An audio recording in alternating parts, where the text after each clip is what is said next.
الحمد لله رب العالمين والصلاة والسلام على سيد المرسلين أما بعد فأعوذ بالله من الشيطان الرجيم بسم الله الرحمن الرحيم ألهاكم التكاثر حتى زرتم المقابر كلا سوف تعلمون ثم كلا سوف تعلمون كلا لو تعلمون علم اليقين لترون الجحيم ثم لترونها عين اليقين ثم لتسألن يومئذ عن النعيم সূরাতুত তাকাসুর পবিত্র কোরআনের 102 নম্বর সূরা। এই সূরার ভিতরে 8টি আয়াত, 18টি শব্দ এবং 130টি বর্ণ রয়েছে। আর সূরাটি সর্বসম্মতিক্রমে মক্কায় অবতীর্ণ। এই সূরার নাম হলো সূরায়ে তাকাসুর। কেন তাকাসুর এ সম্পর্কে তাফসীরে আজিজের ভিতরে শাহ আব্দুল আজিজ মুহাদ্দিসে দেহলভী রাহমাতুল্লাহি আলাইহি লেখেন যে এই সূরার ভিতরে তাকাসুরের খারাপি, কদরজতা ও নিন্দা জানানো হয়েছে। যেহেতু সূরার ভিতরে তাকাসুর নিয়ে আলোচনা, তাকাসুরকে নিন্দা জানানো হয়েছে, তার কদরজতা বয়ান করা হয়েছে, এই জন্য সূরার নামই রাখা হয়েছে তাকাসুর। এই তাকাসুরই কেন রাখা হয়েছে? এই তাকাসুর মানুষের উদ্দেশ্য পূরণে বাধা দেয়। মানুষ আখিরাতের তৈরি করবে, জান্নাতের তৈরি করবে, তাকাসুর তাকে বাধা দেয়, প্রতিবন্ধক হয়। আল্লাহ তাআলা তাকাসুরের আলোচনা এখানে এই জন্য করলেন যাতে মানুষ তাকাসুর থেকে ভয় খায় এবং সেই প্রতিবন্ধক যার কারণে সে আখিরাতের তৈরি করতে পারে না, যার কারণে আল্লাহর আযাব রয়েছে, যার পিছনে রয়েছে আল্লাহর শাস্তি, যাতে মানুষ তার থেকে বাঁচে। তাকাসুর কাকে বলে? তাকাসুর বলা হয় দুনিয়ার ভিতরে কোনো একটা বস্তুর আধিক্য, সন্তানের আধিক্য, সম্পদের আধিক্য, মাল দৌলতের আধিক্য, প্রাচুর্য, অধিক কামনা করা, অধিক লোভ করা, অধিক লালসা করা, একে অন্যের থেকে বেশি কামনা করা, ধনে হোক, মানে হোক, সম্মানে হোক, খানদানে হোক, একে বলে তাকাসুর। একে কি বলে? তাকাসুর বলে। এই সূরাটি নাজিল কখন হলো এ সম্পর্কে তাফসীরে ইবনুল জাওজি এবং তাফসীরে আজিজের ভিতরে রয়েছে যে আমাদের নবী মুহাম্মদুর রাসূলুল্লাহ সাল্লাল্লাহু আলাইহি ওয়াসাল্লামের খানদান ছিল বনু আব্দে মানাফ, কুরাইশেরই খানদান বনু আব্দে মানাফ। আবার সেই কুরাইশের খানদান হলো বনু সাহম, সাহম গোত্র আর আব্দে মানাফ গোত্র।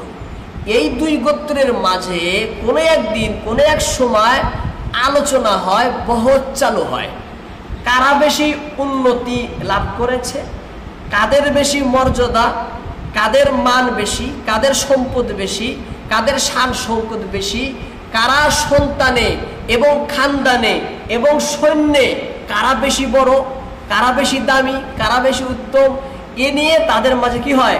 আলোচনা হয়। আলোচনার মধ্যে বনু সাহমরা বলে যে আমরা বেশি ধনে, মানে, সম্মানে, আসনে বেশি আগে, আমাদের খানদান বেশি, সৈন্য বেশি, সম্পদ বেশি। আব্দে মানাফ গোত্র বলেন যে না, আমাদের খানদান বেশি, আমাদের সম্পদ বেশি, আমাদের জনসংখ্যা বেশি, আমরা বেশি ইজ্জতওয়ালা, আমরা বেশি মান সম্পূর্ণ। দুজনের মাঝে কি হয়? বহজ হয়। বহজের মাঝে এটাও আলোচনা হয় যে চলো আমাদের মাঝে কাদের জনসংখ্যা সব থেকে বেশি, কারা সংখ্যায় বেশি, সংখ্যাগরিষ্ঠ কারা আলোচনা হয়, আলোচনার মধ্যে গুণে বনু আব্দে মানাফ বনু সাহাম উভয়ে তারা গণনা করে, গণনা করার পরে নবীর বংশ আব্দে মানাফ এরা সংখ্যায় বেশি হয়। বেশি হওয়ার কারণে বনু সাহামরা বলে যে তোমরা বেশি এই জন্য যে তোমরা তো বাহাদুর না, আমরা হলাম বাহাদুর, আমরা হলাম যোদ্ধা, যুদ্ধে আমাদের অনেক সৈন্য মারা গেছে, এই মারা যাওয়ার কারণে আমরা সংখ্যায় কমে গেছি। তাহলে যদি গণনায় যদি করতে চাও তাহলে যারা মরে গেছে তাদেরকে সহগণনা করো।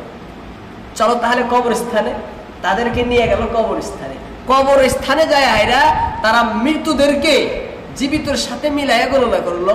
গণনা করার পরে এবার বনু সাহামরা বেশি হয়ে গেল। পাইয়া বলছিলাম না যে আমরা সংখ্যায় বেশি, এই যে দেখো বেশি। তাদের এই অহেতুক বেকার অনর্থক কাজ এবং কথাবার্তাকে আল্লাহ তাআলা নিন্দা জানান, তার কদরজতা বয়ান করেন যে এটা কোনো কথা হইল। সাধারণ বস্তুর পিছনে তোমরা পড়লা, দুনিয়ার আসল বস্তু তোমরা ভুলে গেলা। আখিরাত তোমাদের আসল বস্তু, ঈমান আমল হলো আসল বস্তু। তোমরা তৈরি করবা আখিরাতের, তৈরি করবা জান্নাতের, তা না করে সাধারণ অনর্থক অহেতুক অকেজো কাজের ভিতরে তোমাদের জীবনকে খাটাইলা। এই কথার নিন্দা জানায়া আল্লাহ রাব্বুল আলামিন এই সূরা নাজিল করেন, সূরা তাকাসুর। সূরা তাকাসুর নাজিল করেন। নাজিল করার পরে আল্লাহর নবী মুহাম্মদ রাসূলুল্লাহ তাদের সামনে সূরাটা রাখেন যে তোমরা যেগুলো কাজ কর্ম করতেছো বেকার, একদম খারাপ, ঘৃণিত, মন্দ, নিন্দনীয় কাজ তোমরা করে আছো, এগুলো কাজের কোনো মূল্য নেই, এগুলো কাজের কোনো দাম নেই, এগুলো কথার কোনো কারণ নেই। আসল বস্তু হলো আখিরাতের তৈরি করা, তাই না? আল্লাহর নবী মুহাম্মদ রাসূলুল্লাহ সাল্লাল্লাহু আলাইহি ওয়াসাল্লাম সাহাবাদেরকে বললেন এই সূরাটা নিয়ে সূরা কারিয়ার পরে রাখো। আল কারিয়াতু মাল কারিয়া ওয়া মা আদরাকা মাল কারিয়া, এই সূরার পরে নিয়ে সূরা তাকাসুর রাখো। পরে রাখলেন। সূরা কারিয়ার পরে তাকাসুর রাখার ভিতরে কি রহস্য রয়েছে, তার কারণ কি, যোগসূত্র কি, এ সম্পর্কে তাফসীরে হাক্কানির ভিতরে হাক্কানি রাহমাতুল্লাহ আলাইহি লেখেন যে দেখো সূরা কারিয়ার ভিতরে আল্লাহ রাব্বুল আলামিন কিয়ামতের আলোচনা করেছেন। আলোচনা করে বলছেন যে তোমরা দুনিয়ার ভিতরে বেকার কাজের ভিতরে লিপ্ত রয়েছো, এমন কঠিন সময় আসতেছে, সেই সময়ের জন্য তোমরা তৈরি হও, হুঁশিয়ার হও, সতর্ক হও। এই কথা বলছেন আল্লাহ সূরা কারিয়ার ভিতরে। কিন্তু মানুষ তবুও অহেতুক বেকার কাজের মধ্যেই লিপ্ত। যেমন আমি শানে নজরুলের ভিতরে কিছু আগে বললাম আপনাদেরকে যে তারা বেকার কাজের ভিতরে লিপ্ত না, অহেতুক বেকার কাজের ভিতরে তারা লিপ্ত। বলছে তোমরা দুনিয়ার কাজের ভিতরে আখিরাতের কাজকে তোমরা ভুলে গেছো, দুনিয়ার সম্পদের লোভে আখিরাতের সম্পদকে তোমরা পরিত্যাগ করে দিয়েছো, দুনিয়ার ভালোবাসায় আখিরাতের জীবনকে তোমরা বরবাদ করে দিচ্ছ, দুনিয়ার সম্পদ, দুনিয়ার সন্তান, দুনিয়ার ইজ্জত মান আসনের লোভে আখিরাতের আসনকে তোমরা পরিত্যাগ করতেছো, বিলীন এবং নিঃশেষ করে দিতেছো। এটা তোমাদের উচিত না, এটা তোমাদের কি না, উচিত না। এই জন্য আল্লাহ তাআলা তার পরে পরেই সূরা তাকাসুর রেখে তাদের কাজের নিন্দা জানাইছে যে সূরা কারিয়া নাজিল করে আমি তোমাদেরকে হুঁশিয়ার করলাম, তারপরেও তোমরা সতর্কতা অবলম্বন করতেছো না, তাহলে তোমরা মনে রাখো এইগুলো কিন্তু বেকার অনর্থক কোনো কাজে দিবে না, কোনো কি দিবে না, কাজে দিবে না। আল্লাহ তাআলা নিন্দা জানাইলেন, বললেন যে দেখো তোমাদের মরণ আসে, কবর পর্যন্ত পৌঁছে যাও, তবু তোমাদের দুনিয়ার লোভ, দুনিয়ার লালসা, সম্পদের ইচ্ছা তোমাদের থামে না, কমে না, তোমাদের থামার নাম নেয় না, সম্পদের পিছু তোমরা ছাড়ো না। আল্লাহ তাআলা সতর্ক করলেন এবং এ কাজের নিন্দা জানাইলেন সূরা তাকাসুর নাজিল করে। সূরা তাকাসুরের ভিতরে আল্লাহ তাআলা মৌলিক কি আলোচনা করেছেন? আসলে সূরা তাকাসুর কিয়ামতের আলোচনা সম্পর্কে সর্বশেষ সূরা, কিয়ামতের আলোচনা সম্পর্কে সর্বশেষ সূরা।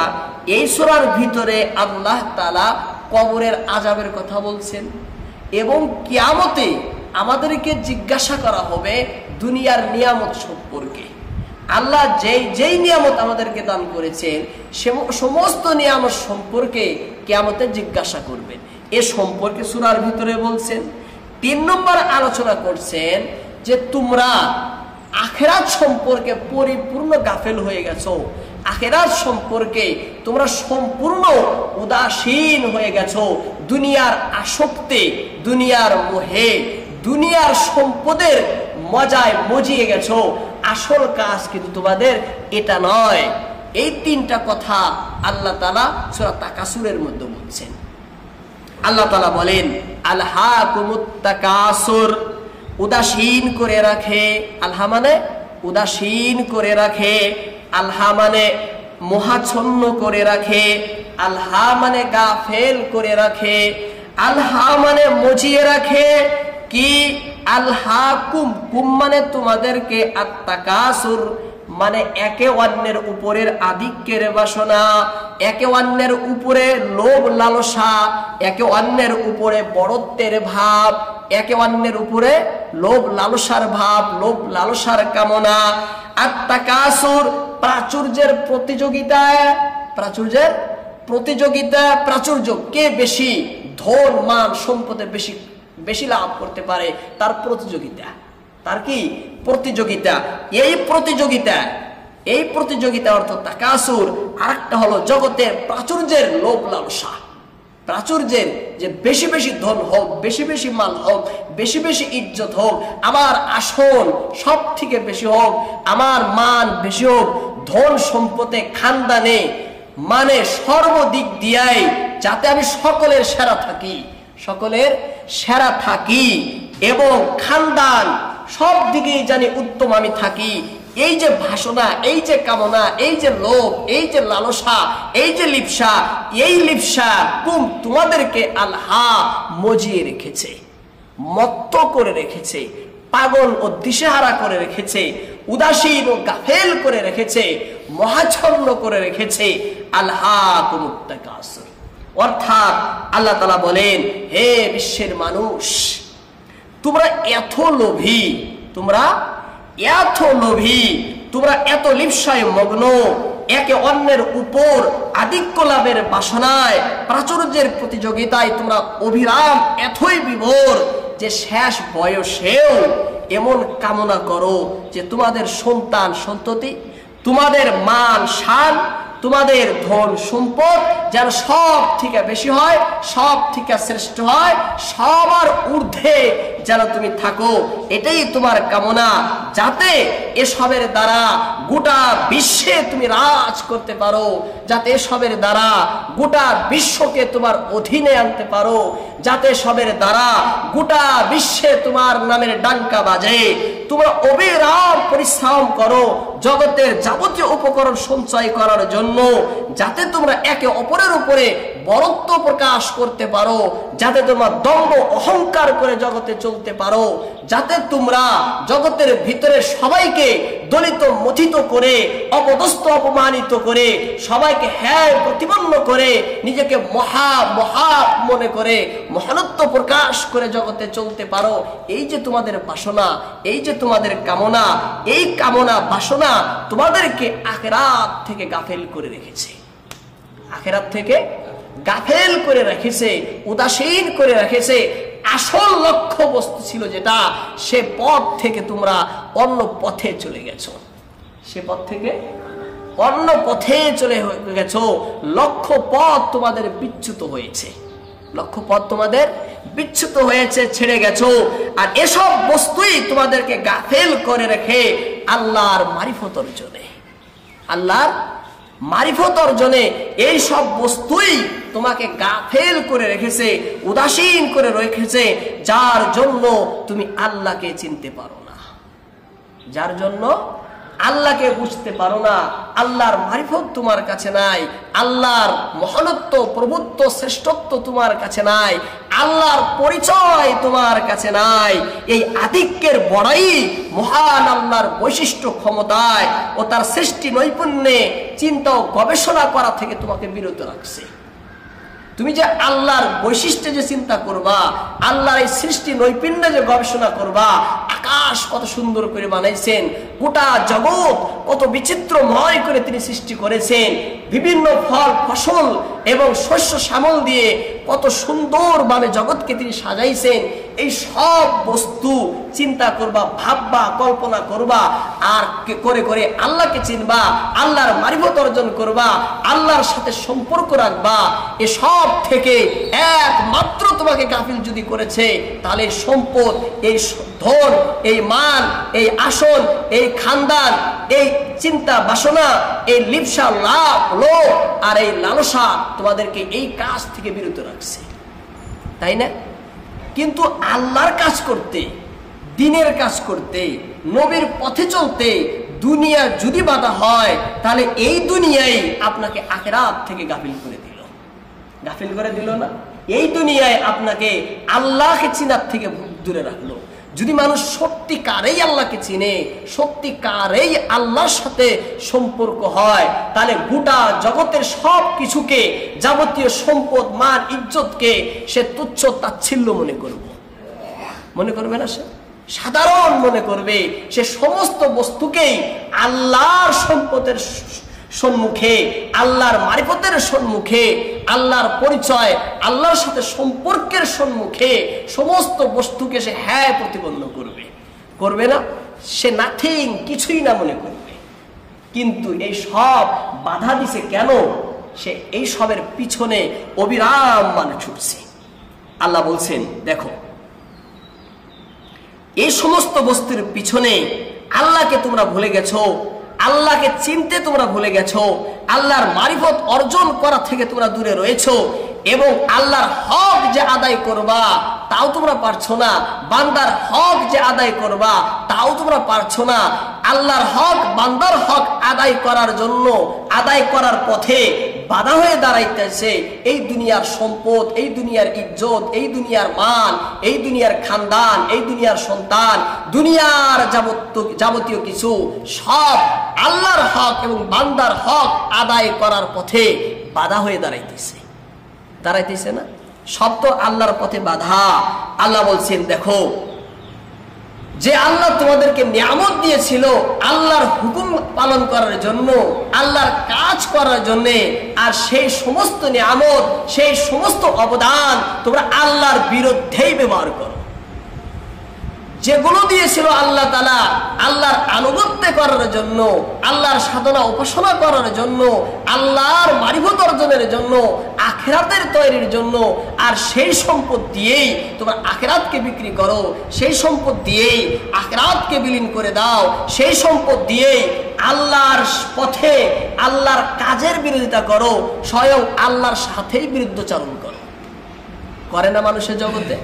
আল্লাহ বলেন, এ কাজ করা মোটেই তোমাদের জন্য উচিত না, মোটেই তোমাদের জন্য কি না, উচিত না, ঠিক না। যার জন্য তোমরা এই দুনিয়ার পিছনে এত মগ্ন, এত ব্যস্ত, তোমরা যে মানুষ, আশরাফুল মাখলুকাত, এটাই তোমরা ভুলে গেছো। গোটা সৃষ্টির ভিতরে আমি যে তোমাদেরকে সব থেকে শ্রেষ্ঠ, সব থেকে উত্তম, সর্বসেরা মাখলুক এবং সৃষ্টি করে যে সৃষ্টি করেছি, এটা তুমি ভুলে গেছো। হ্যাঁ, দুনিয়া সাধারণ বস্তু, তুমি যার পিছনে ছোট সে তো তোমার থেকে অনেক ছোট। আমি তো তোমাকে সব থেকে উত্তম, শ্রেষ্ঠ এবং দামি করে বানাইছি। তুমি তো তোমার দামি তো বুঝবে তো দূরের কথা, তুমি যে মানুষ, সে মানুষটাই তুমি ভুলে গেছো। তুমি যে একটা মানুষ, আমরা যে একটা মানুষ, সেই মানুষটাই আমরা কি গেছি, ভুলে গেছি। মানবতা হারিয়ে ফেলেছি, মনুষ্যত্বকে আমরা কি করেছি, বিলীন করে দিয়েছি। আর মানুষের মানবীয় গুণ সব কিছুকেই আমরা জলাঞ্জলি দিয়ে আমাদের ভিতরে পশুত্বের স্বভাব আমরা নিয়ে নিয়েছি, এবং সেই পশুত্বর স্তরে আমরা পৌঁছে গেছি। আল্লাহ বলছেন দেখো এগুলো করা মোটেই তোমাদের জন্য কিনা উচিত না। হে বিশ্বের লোক, এবার ফিরে আসো, এবার উদাসীন থেকে গাফিল থেকে এবার জেগে উঠো। আর থেকো না অচেতনা জড় শূন্য প্রাণ, আর থেকো না অচেতনা জড় শূন্য প্রাণ। করো সবল দক্ষতা বল, জাগো মুসলমান। এবার সজাগ হও, সচেতন হও, এবার জেগে উঠো, এবার উদাসীনের ঘুম থেকে এবার ফিরে এসো। যদি না আসো মরণ কিন্তু আছে, মরতে কিন্তু হবে, আল্লাহর কাছে যাইতে কিন্তু হবে, হবে না? যে অবস্থায় তোমরা রয়েছো এই অবস্থায় যদি মরে যাও, যে অবস্থায় তোমরা রয়েছো এই অবস্থায় যদি আজরাইল আসে, এই অবস্থায় যদি তোমাদেরকে কবরে পৌঁছতে হয়, তাহলে চিন্তা করো তোমাদের অবস্থা কি হবে, তাহলে চিন্তা করো তোমাদের হাসর কি হবে, তাহলে চিন্তা করো কিভাবে আল্লাহকে মুখ দেখাবে, তাহলে চিন্তা করো তোমার আখিরাতের জীবন কেমন হবে, তাহলে চিন্তা করো সে আখিরাতে তোমার কেমন পরিণতি হবে, তাহলে চিন্তা করো আখিরাতে তুমি কিভাবে পাশ করবে, কিভাবে উত্তীর্ণ হবে, তাহলে তুমি চিন্তা করো আখিরাতের জীবন কিভাবে তোমার সুখময় হবে, কিভাবে স্বাচ্ছন্দ্যময় হবে। তুমি ভালোভাবে চিন্তা করলে এ কথাই বলতে বাধ্য হবে যে আখিরাতের জীবন আমি পণ্ড করে ফেলেছি। যদি আমরা দুনিয়াতে এভাবেই চলি, আখিরাতের জীবন কোনো নাই, আখিরাতের জীবন নিঃশেষ। আখিরাতে আমাদের মতো, আমাদের চেয়ে ক্ষতিগ্রস্ত আর কেউ থাকবে না। থাকবে? তফসিরের ভিতরে লেখেন যে এই ব্যক্তির উদাহরণ কার মতো? এই ব্যক্তির উদাহরণ সেই ব্যক্তির ন্যায় যাকে তার মালিকে বাজারে পাঠাইছে পুঁজি দিয়ে ব্যবসা করার জন্য। মালিকে দিছে পুঁজি, সম্বল দিছে, কেন? যাতে সে বাজারে গিয়ে মার্কেটে গিয়ে বাণিজ্য করে, ব্যবসা করে এবং সে মুনাফা অর্জন করে। মালিকে সে মুনাফা চায় না, মালিকে তার জন্যই সে মুনাফা অর্জন করতে বলছে। এটা বলেনি যে মুনাফা এনে আমাকে দিবা, বলছে আমি তোমাকে পুঁজি দিলাম, এই পুঁজি দিয়ে, এই পুঁজিটা আমি তোমাকে দিয়েছি। কেন দিয়েছি? তুমি যাও মার্কেটে, যাও বাজারে, ব্যবসা বাণিজ্য করো, এর দ্বারা যে মুনাফা লাভ যে হবে, যার ফল যেটা তুমি পাবা, সেই ফলটা তোমার, মুনাফাটা তোমার। বাজারে পাঠাইলো। এবার সে বাজারে গিয়ে দেখে বাজারের বিভিন্ন দোকানের কারখানা, বিভিন্ন বস্তুর ডিজাইনগুলো দেখে, বিচিত্রতা দেখে, আর বিভিন্ন বস্তুর মোহে লোভে সে বেহুশ হয়ে গেছে। কি হয়ে গেছে? মাতাল হয়ে গেছে, বেহুশ হয়ে গেছে। সে বেহুশ হয়ে জমিনে পড়ে গেছে। এদিকে যে সম্পদ, যে পুঁজি, যে সম্বল দিয়ে তার মালিকে তাকে পাঠাইছিল, সে সম্পদটাও হারায় গেছে। সেই সম্পদ পুঁজিটা তার হারায় গেছে। এবার সন্ধ্যা সময় কেউ তাকে উঠায়া নিয়ে বাড়িতে নিয়ে আসলো, উঠায় নিয়ে বাড়িতে নিয়ে আসলো। সে সচেতন হয়ে হুঁশ থেকে, বেহুশ থেকে হুঁশ হয়ে দেখে না তার কাছে পুঁজি আছে, না তার কাছে মুনাফা, শূন্য হাত। নাই পুঁজি, নাই মুনাফা, তার হাতে শূন্য হাত। এবার সে আফসোস করে, এবার সে কাঁদে। কাঁদলে লাভ হবে? আফসোস করলে লাভ হবে? কোনো লাভ হবে না। আল্লাহ পাক হলেন আমাদের মালিক, আল্লাহ পাক হলেন আমাদের মালিক। মার্কেট হলো দুনিয়া, পুঁজি হলো সময়, পুঁজি হলো সময়, হায়াত, জীবন। এই জীবন দিয়ে আর জগতের যাবতীয় উপকরণ আমাদের পুঁজি, জগতের যাবতীয় বস্তু আমাদের পুঁজি, সময় আমাদের পুঁজি। এই পুঁজি দিয়ে মার্কেট করতে আল্লাহ জগতে পাঠাইছেন। জগৎ হলো মার্কেট, ব্যবসা বাণিজ্য করার জন্য আল্লাহ পাঠাইছেন। আর তার মুনাফা হলো ঈমান আর আমল। মুনাফাটা ঈমান আর আমল, যে এই যে পুঁজি দিলাম, এই পুঁজি দিয়ে ব্যবসা করো, ব্যবসা করার পরে আর মুনাফা আমল নিয়ে তুমি তোমার বাড়িতে ফিরে আসো।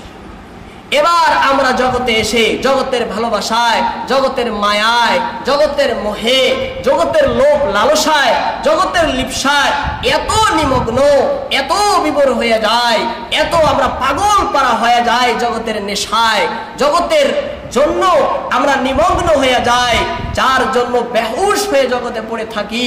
আর আমাদের সময়, পুঁজি, এই যাবতীয় উপকরণ সব আমাদের হারায়া যায়। হারায়া যায় না?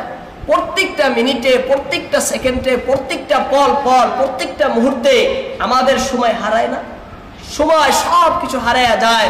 যখন সন্ধ্যা হয়, যখন জীবনের আয়ু যখন শেষ হয়, একজনে অর্থাৎ আজরাইলে আমাকে উঠাইয়া নিয়া আমার বাড়িতে অর্থাৎ আখিরাতে ছেড়ে দেয়। তখন যখন হুশ হয়, তখন দেখি না পুঁজি আছে না সম্পদ আছে, না পুঁজি আছে না সম্পদ আছে। এহেন অবস্থার দিকেই ইঙ্গিত করেই আল্লাহ রাব্বুল আলামিন দ্বিতীয় আয়াতের ভিতরে বলেন, হাত্তা জুরতুমুল মাকাবির, হাত্তা জুরতুমুল মাকাবির, এমনকি তোমরা পৌঁছে যাও কবরস্থানে। হাত্তা এমনকি, জুরতুমুল মাকাবির, মাকাবির মানে কবরস্থান, জুরতুম মানে তোমরা পৌঁছে যাও, এমনকি তোমরা কবরস্থানে পৌঁছে যাও।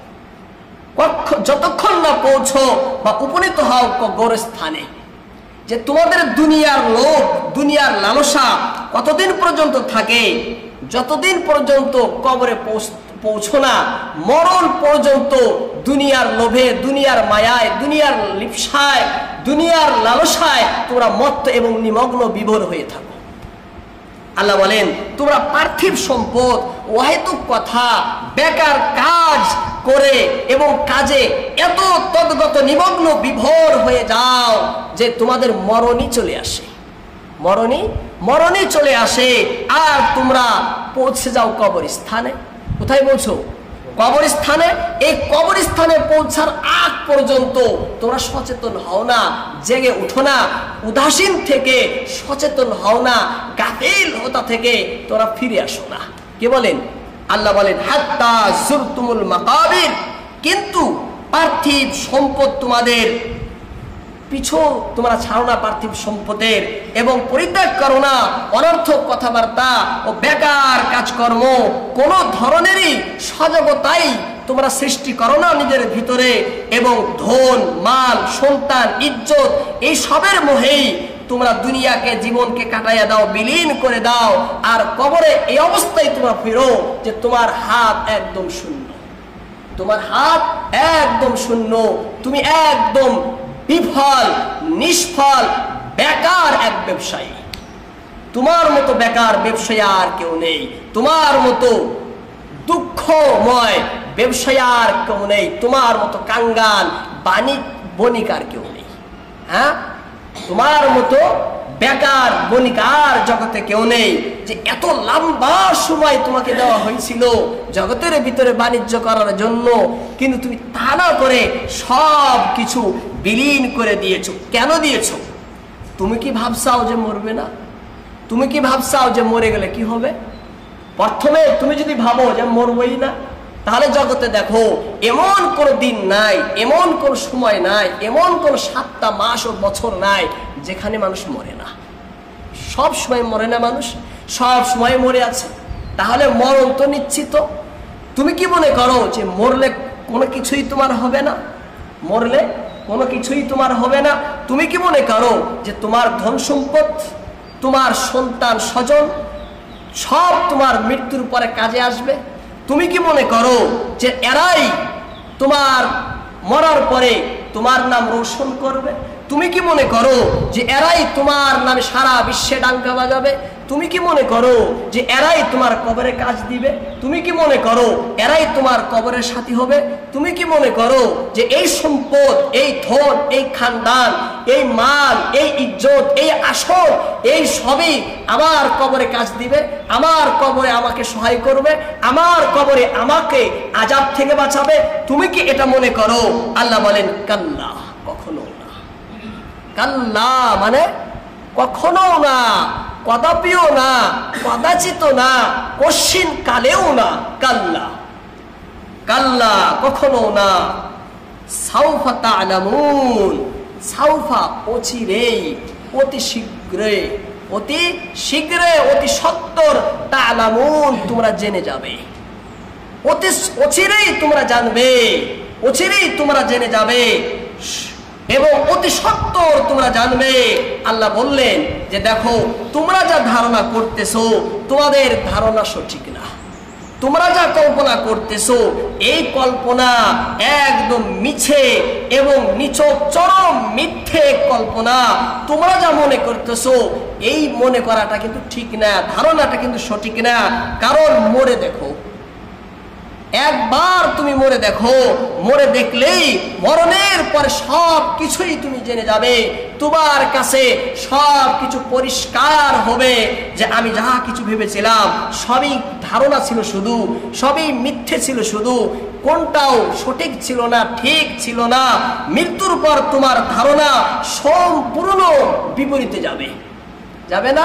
তুমি যা ভাবছো মরার সাথে সাথেই দেখবে তোমার কল্পনার, ভাবনার, চিন্তার, বাসনার সব কিছুর বিপরীতে গেছে।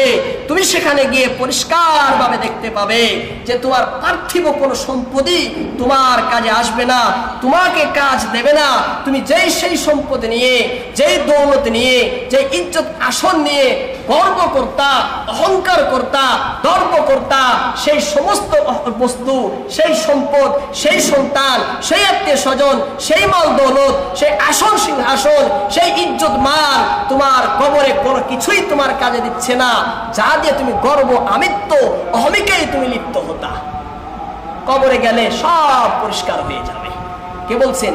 আল্লাহ বললেন কাল্লা সাউফা তা'লামুন, তোমরা যা ভাবো কশিন কালেও তা কি নয়, ঠিক নয়, অতি সত্বর পরিষ্কার ভাবে সব তোমরা জেনে যাবে।